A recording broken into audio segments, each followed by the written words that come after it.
ನಮ್ಮ ಉತ್ತರ ಕರ್ನಾಟಕ ಒಳೆದುಕೊಂಡು ನಾವು ಉಗ್ರ ಹೋರಾಟ ಮಾಡ್ತೇವೆ. ಬಂದ್ರೆ ನ್ಯಾಯಾಲಯ ಕೊಟ್ಟಂತ ತೀರ್ಪನ್ನ ಮುಚ್ಚಿಡ್ತಾರ. ಪ್ರಾಣ ಕೊಡ್ಲಿಕ್ಕೆ ನಾವು ತಯಾರಾಗಿ ಈಗಾಗಲೇ ಸಾಕಷ್ಟು ಸರ್ಕಾರಗಳಿಗೆ ಮನವಿ ಮಾಡಿದ್ದೆವು.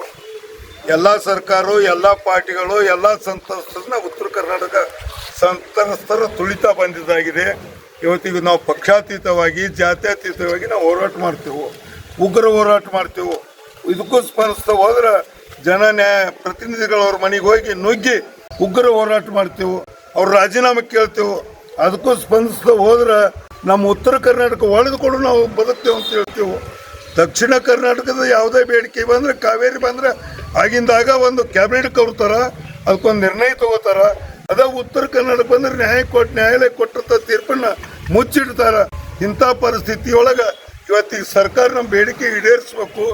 ಈಡೇರಿಸ್ತಾ ಹೋದ್ರೆ ನಾವು ಜನಪ್ರತಿನಿಧಿಗಳು ಸಾಕಷ್ಟು ಗೊತ್ತಾಯ್ತಂದ್ರೆ ರಾಜೀನಾಮೆ ಕೇಳ್ತೇವೆ. ಅದು ಸ್ಪಂದಿಸ್ತಾ ಹೋದ್ರೆ ರಾಜ್ಯ ಸರ್ಕಾರ 524 ಅಡಿ ಇದನ್ನ FRL ಕ್ಯಾನ್ಸಲ್ ಮಾಡ್ರಿ, ಕೈ ಬಿಟ್ಟೇವು ಅಂತ ಕೇಳ್ರಿ. ಇದನ್ನ ಕೈ ಬಿಟ್ರೆ ನಾವು ರೈತರು ಬದುಕ್ತೇವೆ. ಇದು ಅಭಿವೃದ್ಧಿಗೆ ಕುಂಠಿತ ಆಗೈತಿ, ಲೋನಿಗೆ ಕುಂಠಿತ ಆಗೈತಿ, ಮಕ್ಕಳ ಭವಿಷ್ಯ ಕುಂಠಿತ ಆಗೈತಿ.